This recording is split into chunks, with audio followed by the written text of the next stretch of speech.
Para saudara dan saudari yang Tuhan cintai, selamat pagi dan selamat bertemu lagi dalam renungan harian dari Paroki Santo Petrus dan Paulus Hargapura, edisi hari Selasa, tanggal 15 Agustus 2023, dalam masa biasa yang ke-19. Mengawali hari yang baru ini, kita hendak mendengar dan merenungkan sabda Tuhan. Marilah sebelum kita mendengar dan merenungkan sabda Tuhan, kita berdoa. Dalam nama Bapa dan Putra dan Roh Kudus. Amin. Allah Bapa, sumber keteguhan hati, asal Engkau mendampingi kami takkan merasa takut sedikit pun. Kami mohon, semoga selalu kami berpegang teguh pada janji-Mu dalam keadaan bagaimanapun, karena rahmat-Mu lah yang menjadi kekuatan kami. Bersabdalah ya Tuhan, kami siap untuk mendengarkan. Terpujilah Engkau Bapa, Putra dan Roh Kudus, kini dan sepanjang segala masa. Amin. Para saudara dan saudari yang Tuhan cintai, sabda Tuhan yang hendak kita dengar dan kita renungkan untuk mengawali hari yang baru ini diambil dari Injil Matius pasal 18 ayat 1 sampai 5. Lompat ke ayat 10 dan lompat lagi ke ayat 12 sampai 14. Tuhan bersamamu. Inilah Injil suci menurut Matius. Sekali peristiwa, datanglah murid-murid dan bertanya kepada Yesus, "Siapakah yang terbesar dalam kerajaan surga?" Maka Yesus memanggil seorang anak kecil dan menempatkannya di tengah-tengah mereka lalu berkata, "Aku berkata kepadamu, sungguh, jika kalian tidak bertobat dan menjadi seperti anak kecil ini, kalian tidak akan masuk ke dalam kerajaan surga. Sedangkan barang siapa merendahkan diri dan menjadi seperti anak kecil ini, dialah yang terbesar dalam kerajaan surga. Dan barang siapa menyambut seorang anak kecil seperti ini dalam namaku, ia menyambut aku.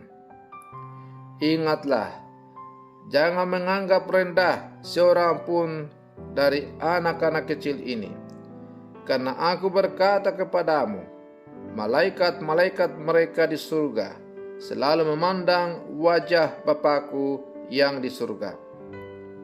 Lalu Yesus bersabda lagi, "Bagaimanakah pendapatmu jika seseorang mempunyai 100 ekor domba dan seekor di antaranya sesat?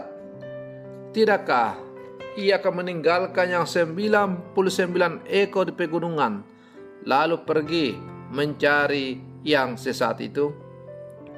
Dan aku berkata kepadamu, sungguh, jika ia berhasil menemukannya, lebih besarlah kegembiraannya atas yang seekor itu daripada atas yang ke-99 ekor yang tidak sesat. Demikian pula Bapamu yang di surga tidak menghendaki seorang pun dari anak-anak ini hilang." Demikianlah sabda Tuhan. Para saudara dan saudari yang Tuhan cintai, dalam kehidupan sehari-hari, anak-anak seringkali diabaikan dan diremehkan. Hal yang sama justru berlaku bagi mereka yang miskin papa, yang cacat, sakit, dan jompo. seakan-akan kerapuhan mereka menjadi alasan untuk diremehkan. Melalui bacaan Injil yang baru saja kita dengar pada hari ini, kita diajak untuk membangun sebuah persepsi yang tidak lazim.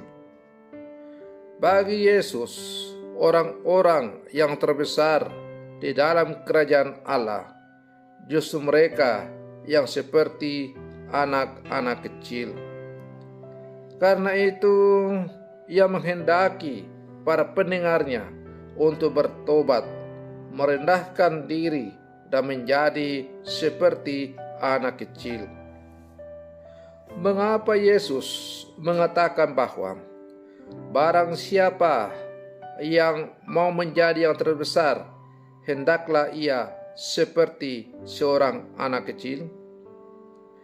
Anak kecil adalah lambang orang yang tidak berdaya. Anak kecil itu hanya menggantungkan seluruh nasibnya kepada orang tuanya atau orang dewasa. Maka kalau kemudian Yesus mengajak kita agar kita seperti seorang anak kecil, itu berarti kita diajak untuk merenungkan bahwa kita ini adalah manusia-manusia yang rapuh, manusia-manusia rendahan, manusia yang tidak berdaya. Hanya oleh karena belas kasih Tuhan semata-mata, maka kita boleh ada dan menikmati apa yang sekarang kita hidupi.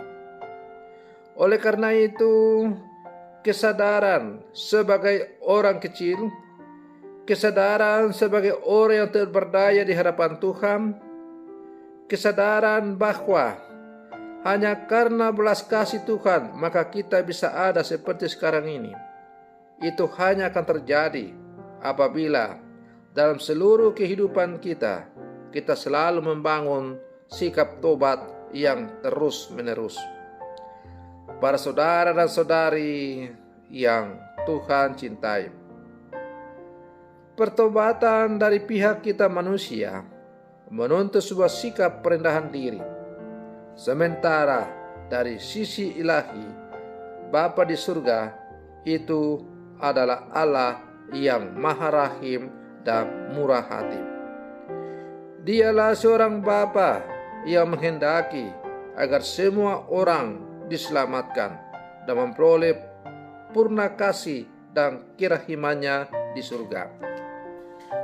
Allah yang murah hati, yang Maha Rahim itu lalu diumpamakan dalam bacaan Injil bagian kedua tadi dengan itu gembala yang rela mencari seekor dombanya yang tersesat. Dia memiliki 100 ekor domba, tapi satu tersesat. Maka dia rela meninggalkan yang 99 ekor yang tidak sesat itu dan pergi mencari satu ekor yang tersesat itu. Ketika sang gembala itu menemukan kembali dombanya yang hilang, dia amat bersukacita. Domba 100 ekor itu adalah lambang hidup kepenuhan dalam kasih Allah. Sedangkan domba yang tersesat itu adalah lambang manusia yang memilih hidup dalam dosa. Gembala yang baik itu yang rela meninggalkan domba-dombanya yang tidak sesat dan pergi mencari yang tersesat itu adalah lambang Allah yang sungguh murah hati. Melalui putranya yang tunggal, ia mengajak kembali manusia untuk kembali ke jalan yang benar. Ketika sang gembala agung itu menemukan kembali satu ekor domba atau kita yang jatuh ke dalam dosa itu, maka di surga ada sukacita yang luar biasa. Kenapa? Karena Allah tidak pernah menghendaki agar manusia jatuh binasa. Allah selalu menghendaki agar kita selalu hidup dalam kepenuhan cinta Allah.